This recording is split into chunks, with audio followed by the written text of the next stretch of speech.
Hi Neeti, how are you? I'm good. Hello, Julie. Dr. Neeti Bhatnagar, she is heading the Department of Blood Center at Civil Hospital Ahmedabad. In fact, they were the initiator of the plasma therapy which was done by ICMR in India. And we are here at the Civil Hospital talking to Dr. Neeti Bhatnagar about wonderful work they are doing here at the Blood Center. Welcome to my YouTube channel, Dr. Neeti Bhatnagar. Thank you so much. So Neeti, do you want to tell our viewers what exactly do you do here at Civil Hospital and about your journey, how you started as a doctor? So thanks, Julie, for inviting me for this forum. And to start with, I'll first tell you how I started my journey as a doctor. My father was in the defense. He had a transferable job, but still he did put me into a convent. And as you know, the missionary schools, they imbibe in you that help others, or take care of others, and you should be helpful to others. Right. So that is where I thought that, when I was in school, I was always like, I have to become a doctor.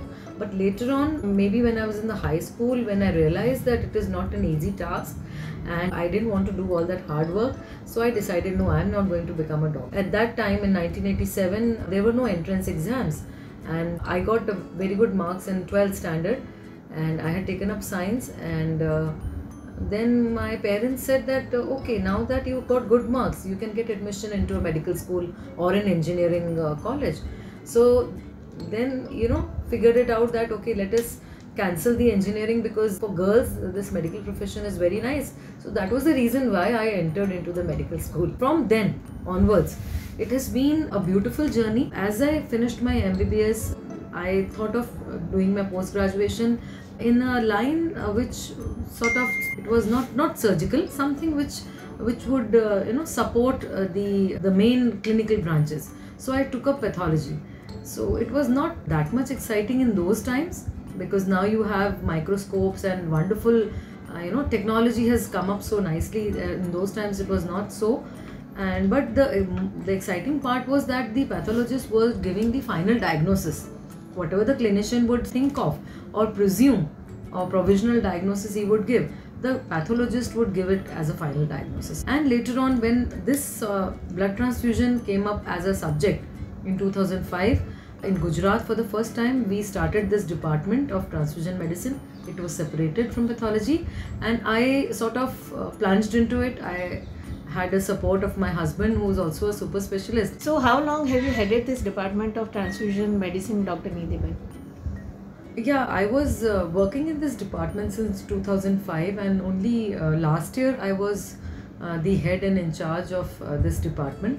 I would like to mention that this was one of the first government blood centers in India to get NABH accreditation. As you said, plasma therapy, we were one of the first to start the plasma therapy also in Gujarat and in India. And convalescent plasma therapy has been sort of a boon in the COVID times. So since we are talking about the COVID times, you were the first blood center to, under ICMR guidance, do plasma trial. Yes.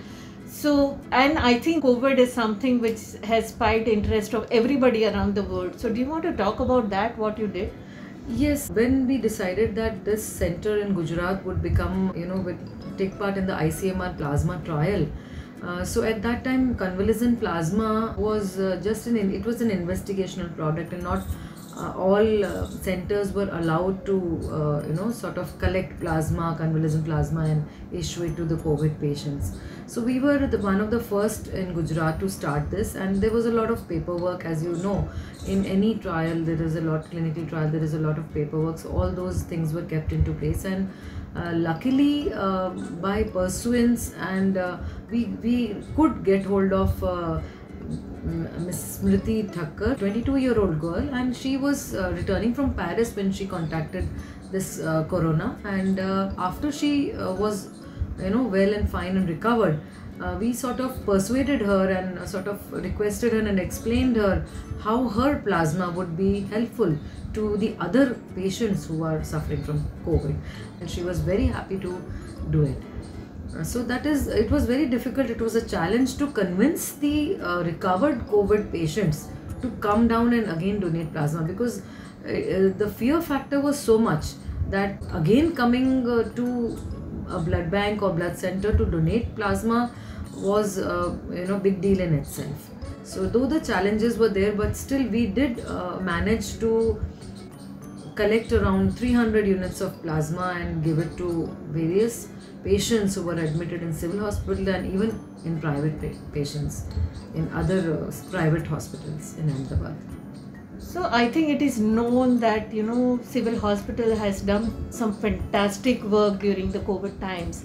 And do you want to talk about the team who helped you during this time of the work you have done? Yeah, in my team we had all my technicians, in fact all my faculty, all my resident doctors who are doing post-graduation. They were 24/7, they were on this job. And in fact when we had lockdowns, at that time when one or two donors, recovered patients who were ready to donate convalescent plasma, we would send our vehicle to bring them into civil hospital. And also there are some requirements before collecting the convalescent plasma, like some tests. And also what we used to do was send the team to the house of this donor and collect the samples, so that he may not have to come twice. These house visits we were doing round the clock. So Nidhiman, what is the work you do at the blood collection center here? So in the government blood bank, blood center here in Civil Hospital Ahmedabad, which is the largest blood bank in Gujarat. Okay. We are here receiving the blood donors. Okay. So we screen the blood donors who are healthy people who can donate blood. Okay. So any person who is above 18 years of age up to 65 years can donate blood. His hemoglobin and preliminary checkup we are doing. Hemoglobin should be more than 12.5. And his weight should be more than 50 kgs. So such a donor, healthy donor, he should be free from any disease or apparent, no apparent disease. So we are, screening him. We are giving him these information leaflets to read, so that he can, if he is not eligible, he can self-defer. All right. And then we give him a form to register himself. Okay. And then he will fill up his personal details or other medical history. And then after that we take him for a short medical examination. So in which we ask him his history about other diseases, from which we can we want to have a blood collection which is safe for the patient. So aisa nahi hona chahiye that the blood which is collected and issued to a patient will cause him another problem. So his hemoglobin is tested here. Then again, this is the most important part, the counseling. So for counseling, what will happen is that we will ask him questions about his high-risk behavior. So like these are the protocols which are given by the National AIDS Control Organization, NACO. So we get the government also, Government Blood Bank, we get some grants also from the NACO. It's a National Blood Transfusion Council. We do get grants also, and this guideline also that we have to ask them the high-risk behavior.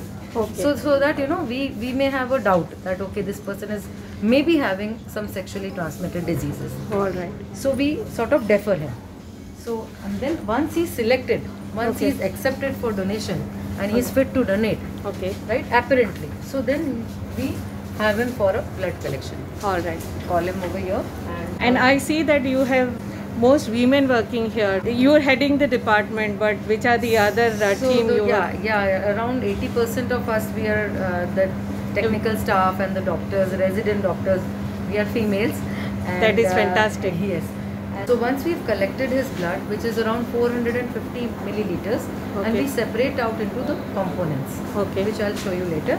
So once the donor has donated his blood, he is made to sit here and he is given some refreshments. So in civil hospital, mostly we have walk-in replacement donors, relatives who will donate for the admitted patients. All right. But we do have outdoor blood collection camps also. The blood bank of civil hospital in Gujarat, we are the largest blood bank, and we are the only one. We have a very big mobile blood collection van which was granted to us by the National Blood Transfusion Council. Once the blood is collected, we have the blood samples which are tested. Okay. So we do the blood grouping. Okay. This is done by fully automated blood grouping machine. We have it over here. And 5 mandatory tests for the infectious diseases.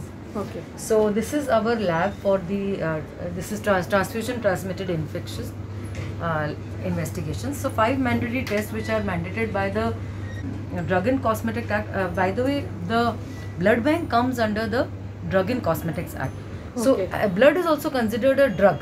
That's Okay. why we have to take a license to Okay. run the blood banks. So same way, like this is there.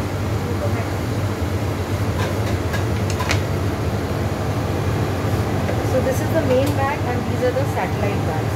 So what we do is it's like a centrifuge. Centrifuge means that it will, make the whatever test tubes or whatever go round and round, and then on the basis of specific gravity, the components in this whole Blood. blood will separate out Okay. on the basis of specific gravity.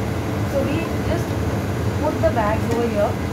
And these are called buckets, and then so this is a centrifuge. It is called refrigerated centrifuge. Okay. So like this we balance. They have to be balanced.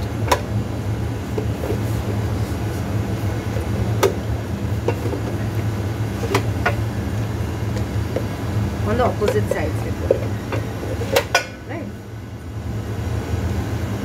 So at one time we can process 12 bags. So after they are processed on a particular speed and temperature, we get so in those satellite small different bags we separate. These are the red cells, these are the platelets, Okay. and this is the plasma. Okay. So they are separated out, and the advantage of this is that they can be kept at different storage temperatures and for Okay. different period of time. Okay. Like this can be kept for 42 days All right. at 2 to 4 degrees centigrade. Okay. And we are adding some additive solutions also to it to make the red cells nourish. Okay. These are the platelets. The shelf life is very less, only 5 days, Okay. and they are kept in the room temperature. So Okay. this is a platelet agitator, platelet incubator and agitator, where the temperature is 22 degrees, and they are constantly into motion.